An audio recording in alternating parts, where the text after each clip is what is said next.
Hi, ladies and gentlemen. My name is Agnieszka Dobrzycka. Welcome to the presentation of financial results of Santander Bank Polska after the first half of 2025. I'm here with the CEO, Michał Gajewski, CFO, Maciej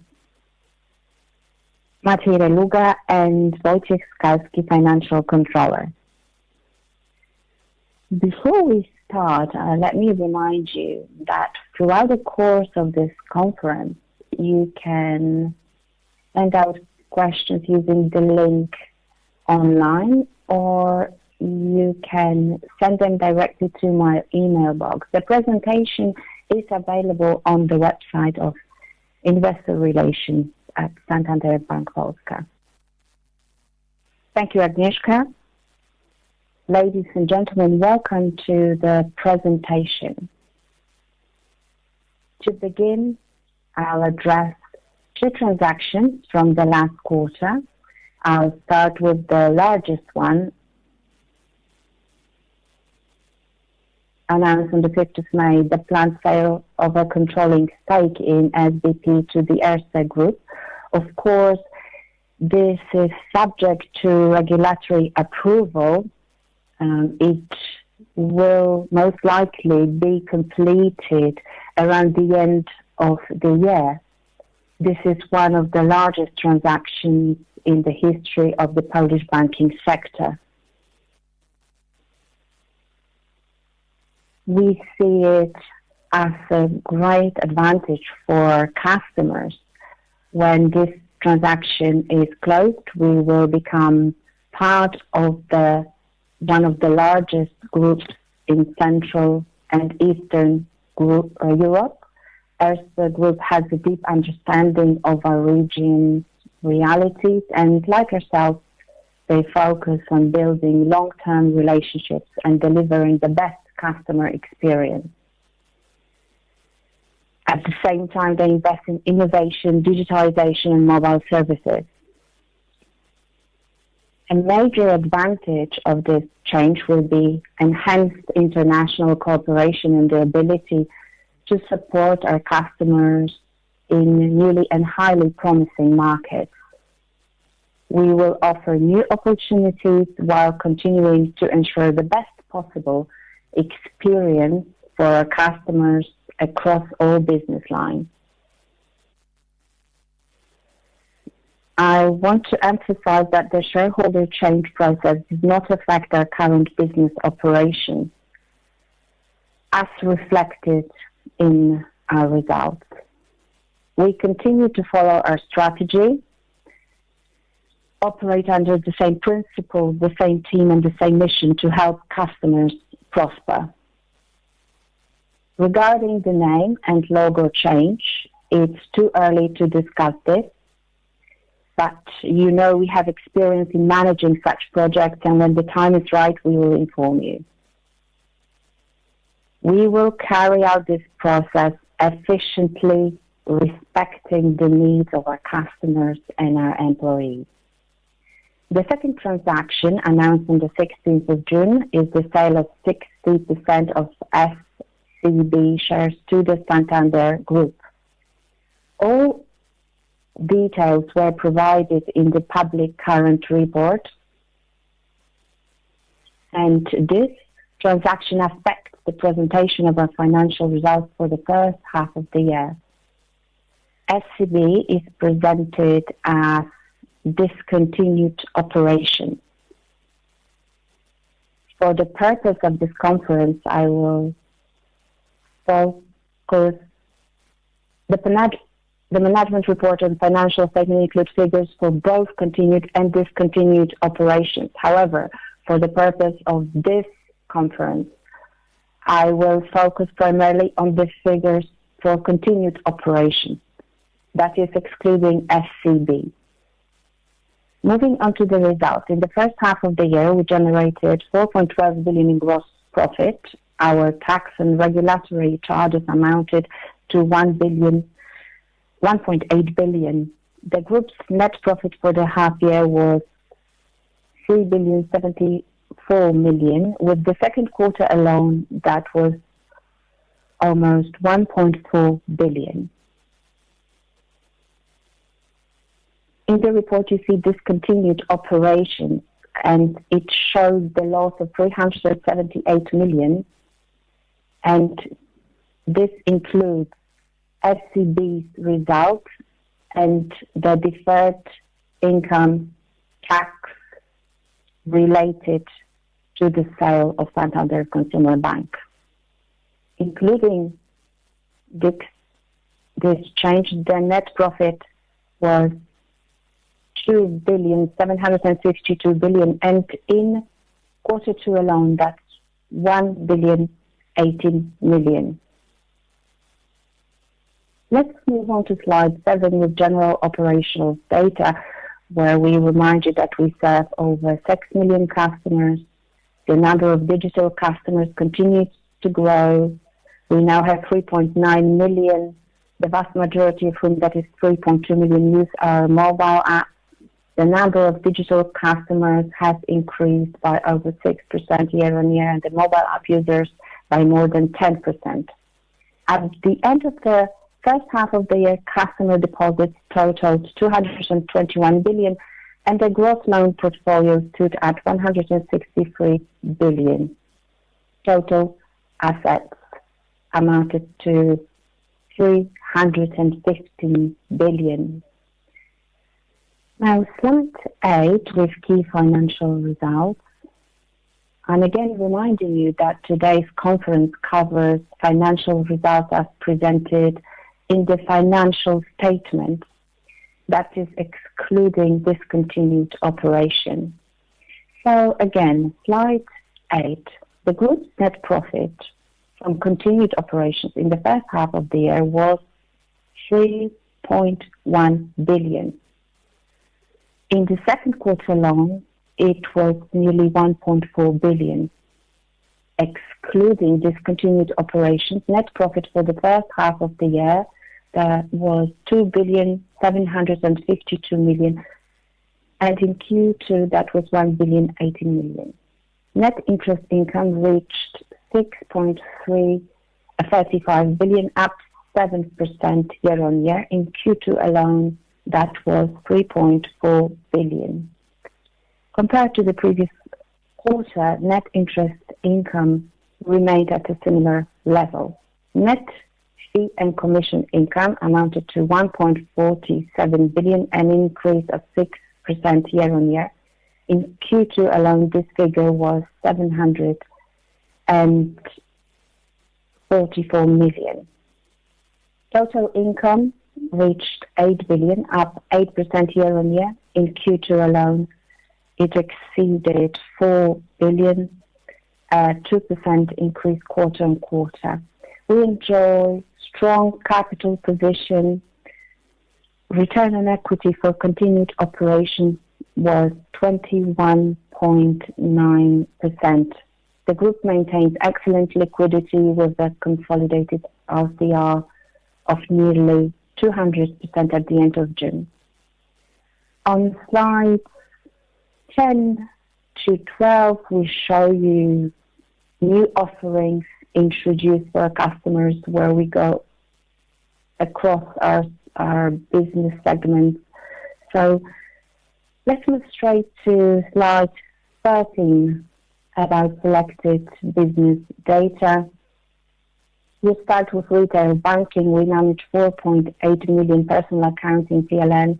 That's 2% more than a year ago. In the first half of this year, we opened 212,000 new PLN personal accounts, cash loans.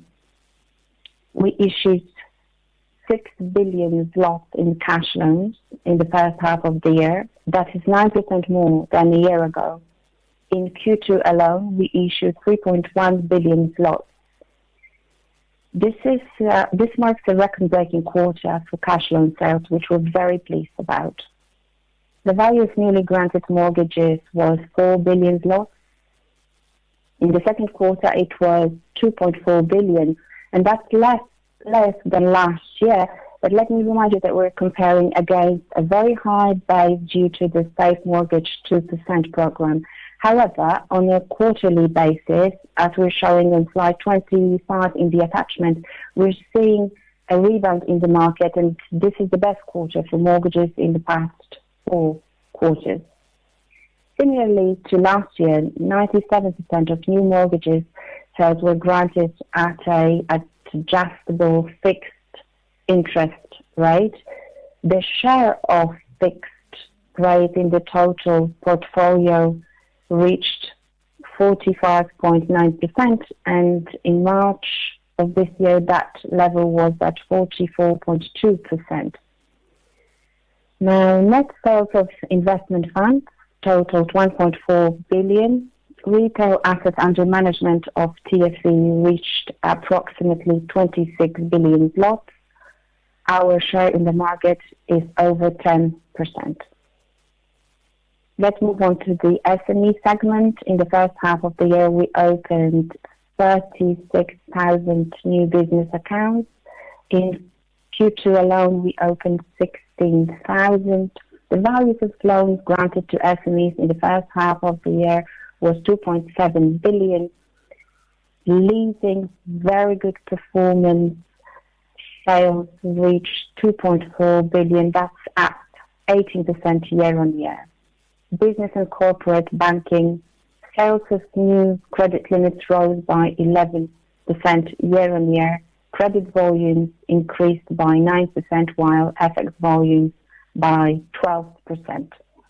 In corporate and investment banking, the revenues from capital market services doubled, while the revenues from treasury transactions were 17% higher year on year. It's important to say that we received the award for Best Investment Bank in Poland at the Euromoney Awards for Excellence, and so we were recognized by an international panel of experts, being named the Best Investment Bank in Poland. We have a very strong position here. Let us move to the balance sheet. Gross loans. As you can see, you have different segments contributing to that, including the discontinued business. In the first half year, the gross loan portfolio stood at 163 billion. The attachment in slide 25, we are showing that we continue really good sales of cash loans, SME loans, as well as really good sales of mortgages.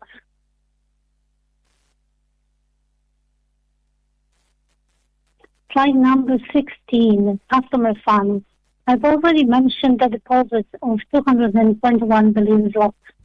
Investment funds stood at 26.5 billion, growing 20% year on year and 6% quarter on quarter. Overall, customer funds, that is deposits and investment funds, totaled 247.5 billion. Slide 17, net interest income and margins. We are moving to the profit and loss account. The net interest income totaled 6.4 billion, growing 7% year on year, while quarter on quarter the net interest income remained flat, growing only slightly. Net interest margin for quarter 2, annualized on a quarterly basis, as you know, for continued operations, totaled 4.89%. Just for information, we are showing the margin for both continued and discontinued operations. It is 5.04%. Net fee income, really good information here, is net fee income totaled 1.5 billion, growing 6% year on year. And the growth against the previous quarter was 2%. So we see good pace of growth, and we have the continued growth trend, especially the fees for asset management, insurance, FX, and brokerage fees noted really good results. On a quarter-on-quarter basis, we show good performance when it comes to FX fees, but also card fees, and brokerage fees as well, which grew quite nicely quarter-on-quarter. Let me highlight, and it's worth stating that this is all driven by the bigger number of transactions done by our customers. We did not introduce any changes to our schedule fees and charges. Slide number 19. Income. I've already mentioned that 8 billion zlotys growing 8% year-on-year and 2% quarter-on-quarter. Let's move to slide number 20. In the first 6 months, these costs totaled 2.5 billion zlotys, driven primarily by high contributions to the banking guarantees. If we exclude regulatory costs, the total costs grew by 7% year-on-year, of course driven by inflation, salary increases, and the changes in service prices. Quarter-on-quarter, the growth was 1%. Compared to the previous quarter, total costs, excluding regulatory costs, increased by 1%. The pace of growth in quarter two alone remains low, and if we look at the cost-income ratio, it was 30.9%, and a year ago it was 31%, without any major change.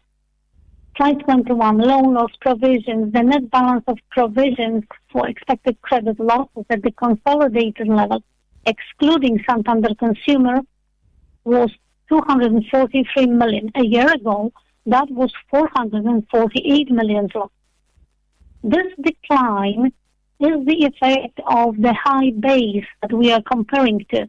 Just to remind you, in the first half of 2024, the bank extended the criteria for classifying loans to stage 2, which led to a one-off impact on the net balance of 124.5 million zlotys.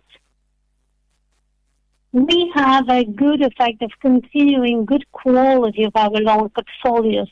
We have a stable level of past due payments. We do not have a growth in the new NPLs, and we have a continuing large, good levels of recovery. All that translates into the cost of credit risk, which is now 33 basis points.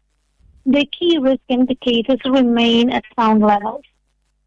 The NPL share is at the safe level of roughly 3.9%. There were no one-off major events in quarter two that could impact the net balance of provisions.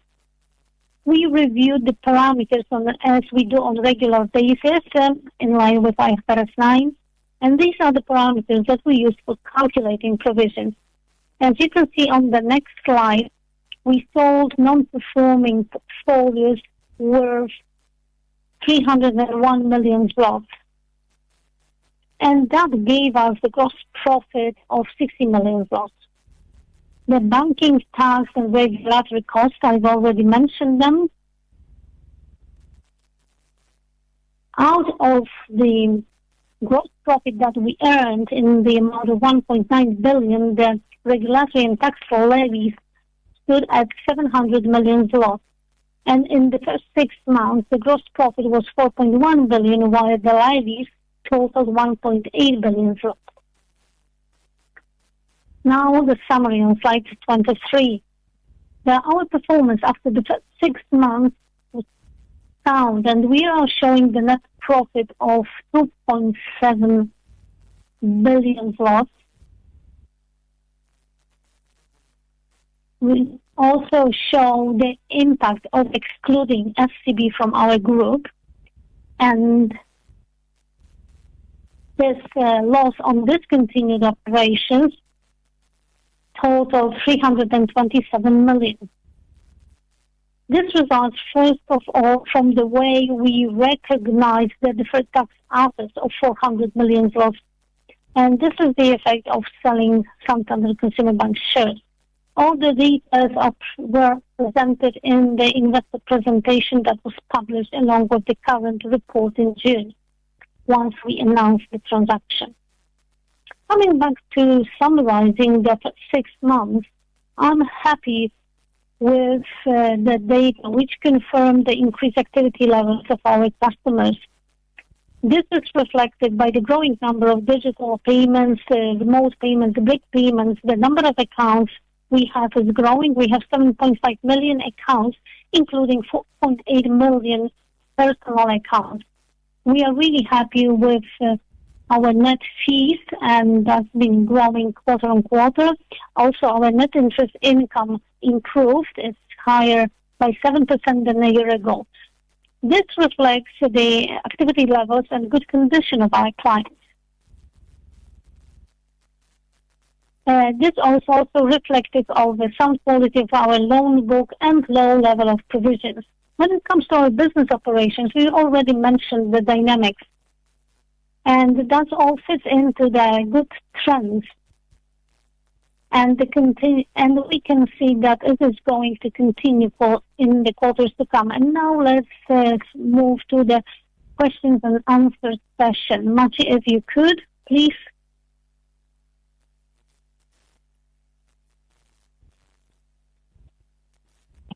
Let me start with Swiss francs. We have two questions about that could be easily addressed. What is the outlook for charges related to FX mortgage loans, and now also provisions? When do you expect the provision cycle to end? So let me first highlight that we have the adequate level of provisioning. So our models are regularly reviewed by external independent auditors, and the levels we're presenting now after the first half of the year is adequate.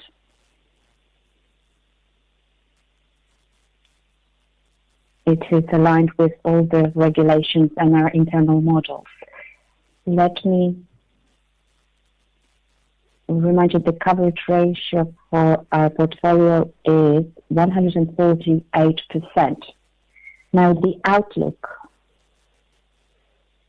I don't want to enter into details because, as I said, we have the right level of provisioning. We continue our settlement program. It's better to settle than to sue, both for the customer and for the bank. And we continue to remain in that path. So, strictly speaking, if we were to add up provisions, we would have. Now, questions about the political landscape. What implications do you see from the latest presidential elections on the monetary, fiscal, and regulatory outlook for the Polish economy and the bank? And another question in the area, press report indicates discussion of additional bank taxes in Poland. What is your outlook on the already proposed regulatory actions and its impact on Polish banks? Well, starting with taxes, I don't want to comment on media speculation. We're working together with the Association of Polish Banks. The discussion is ongoing. However, we're not commenting on the press releases. It's really difficult to say and talk about the impact. We have, our stance has been firm. We have the most burdened banking sector in Europe and the world, probably. So every time we have an earnings call, we always make reference to the regulatory burden. They are very high. So any additional charge will only have a more impact on that. When it comes to politics, I wouldn't like to comment on that. I wouldn't like to refer to any political issues. I can only say that our new shareholder has the experience.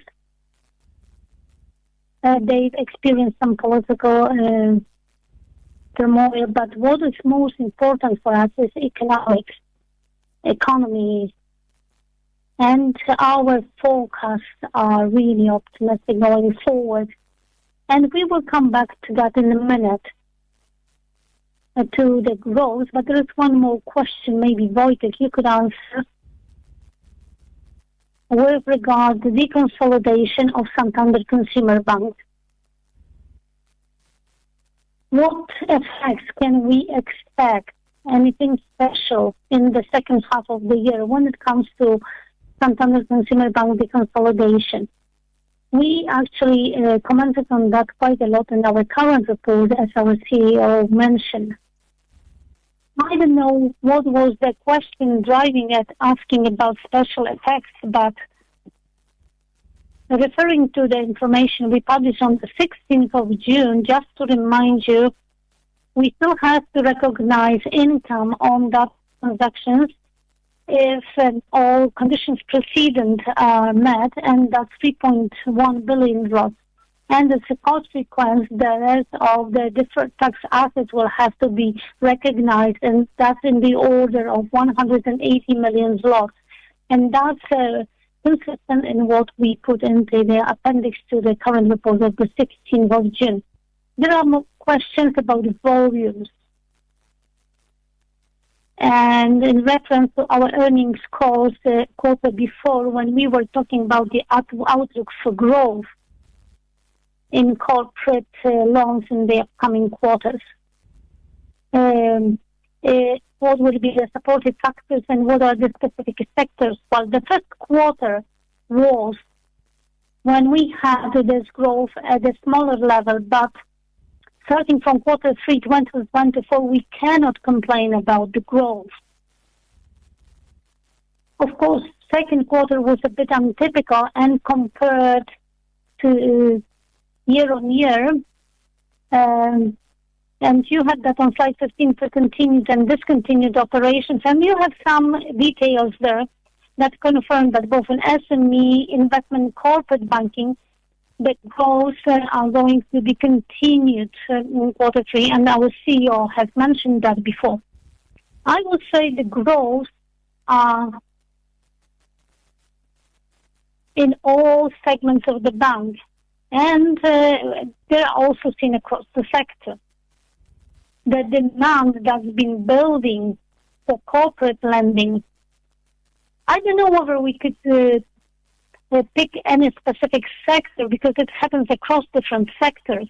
But in quarters to come, looking beyond 2025 to 2026, definitely the sectors related to energy will be important. In 2026, we expect the solid growth in loans by 7% year overall. The economic growth will be driven primarily by investments. It already is happening now. This will be conducive to loans. The lower rates will also support lending. We are optimistic, and let me just mention the loans for individual clients. The acceleration mentioned by the CEO in new sales, slide 25, really good performance when it comes to cash loans, and it bodes well for us for the second half of the year. Moving on, there is a question, of course, about NII and NIM. And the question starts with the reference rate at the end of this year in 2026 and the implications. What is the sensitivity of NII and NIM, and so on. Starting with the reference rate, we expect 2 more cuts in September and November by 25 bips. As we all know, the inflation was better than expected, and we will see that we will be close to the inflation target. This will actually support further cuts, and at the end of 26, we expect interest rates in the order of 4%. Our sensitivity, we gave you information quarter on quarter. This year, it is worth mentioning what part of this sensitivity results from discontinued operations. We were saying that it's in the order of 300 million, than in quarter 1. In the half year, this is 282 million for the group, and 10% of that is accounted by SCB. So on continued operations, the sensitivity is 250 million.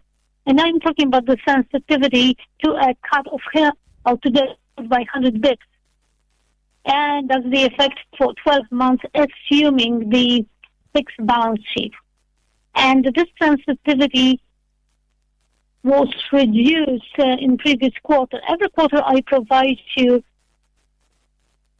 the share of adjustable fixed rates in our portfolio.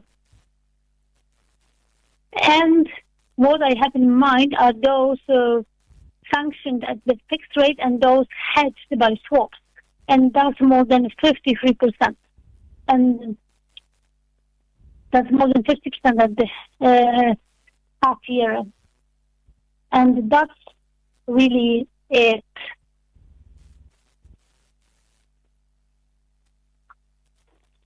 We have a question now about the capital. Michał, we have a question. Can you explain the negative effect on the capital in Q2? Well, if you look at the ratios, as of the 30th of June, Q1 1351 and TCR 18.06. So there was a slight decline, and this is due to the increased level of the risk-weighted assets quarter over quarter. That's around 3.6 billion. Total funds went up by 150 million. We grew our business. This changed the level of the risk-weighted assets, and we look at the retail and the business segments. The risk-weighted assets were also pushed by the growth of business and corporate banking. It was also impacted by the synthetic securitization transaction. The minimum levels are still met. We still go much beyond the required TCR at the bank level.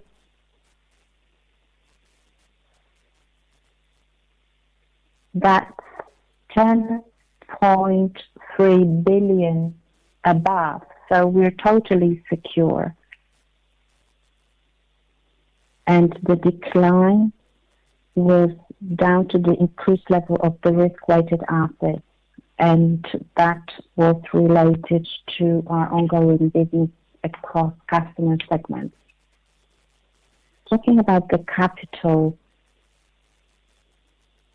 something that's important, mentioned by Wojtek, when we released the current report, we were talking about the pro forma impact on the data as at the end of 2024, what the consolidation would mean.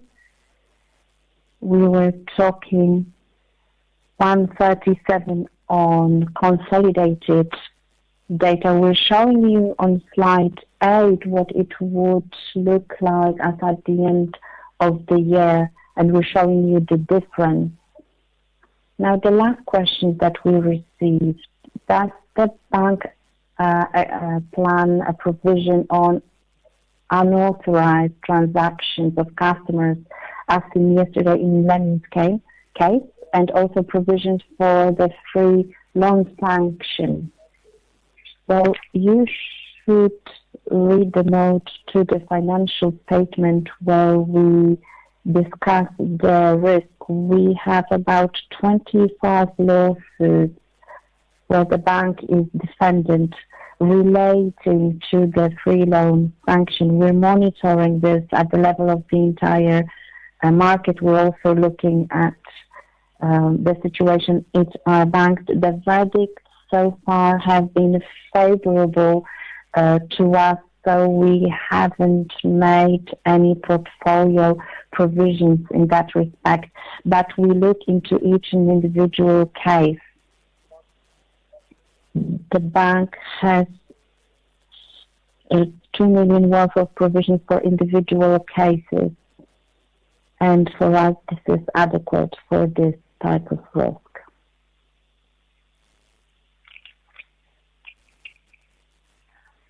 I don't see any more questions. Did we get anything in the meantime? Yes, I have a question from Philippe Monet. We have a question.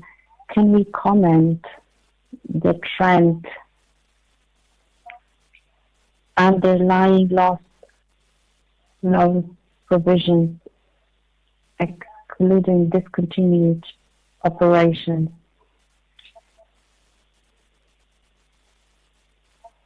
The credit provisions look low for this point in the cycle. It would be interesting to know whether you think that this level is adequate, and generally, what do you think about loan availability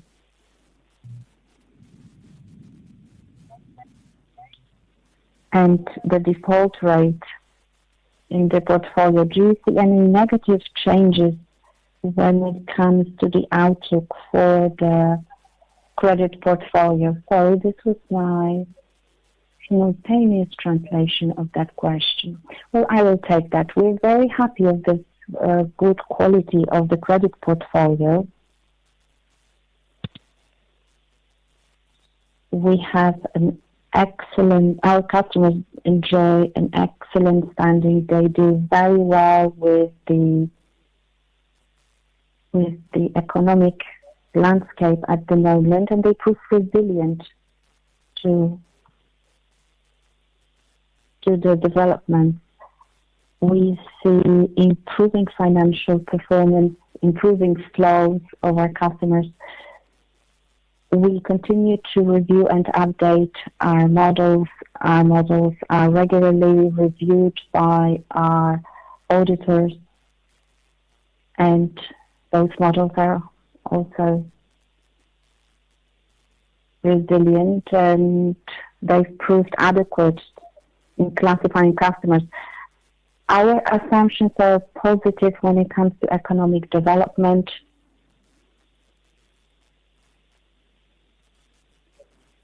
No one-off. We're not expecting any major one-off in the following quarters. So we will continue this good level, and this, of course, impacts the level of provisions.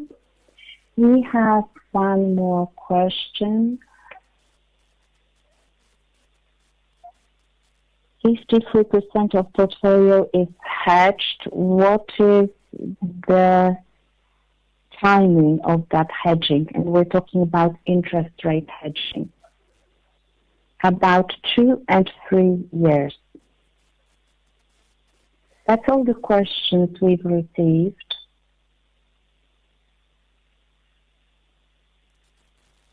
So, okay, so thank you very much. We don't have anything else to add. Thank you very much, and have a good day and have a good summer.